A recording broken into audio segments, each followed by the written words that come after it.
Hi, I'm Simon with AppliancePartsPros.com. Today we're going to show you how to repair your appliance.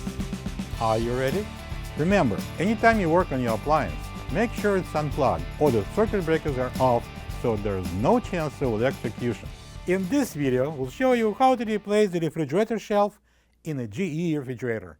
It's going to be very easy repair, should only take a few minutes to show you how to do it. When you open up the package, you're going to get a new refrigerator shelf. There are two identical refrigerator shelves located in the fresh food section. They allow for additional storage space. The main reason to replace the refrigerator shelf is if it's broken or is missing. To get to the part, we need to open the fresh food door. So to remove the shelf, we need to pull it out, then lift up the front end and firmly pull it out.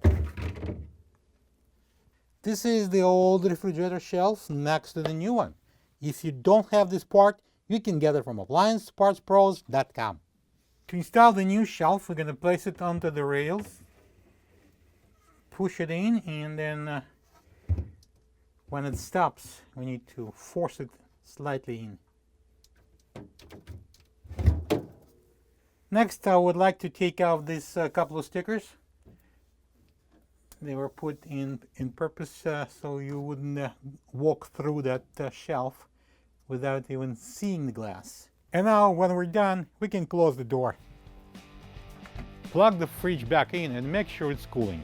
Thank you for being a part of another successful repair brought to you by AppliancePartsPros.com. For any of your future appliance repair projects, please check out our other videos available on our site, on Facebook, on YouTube, and on Instagram.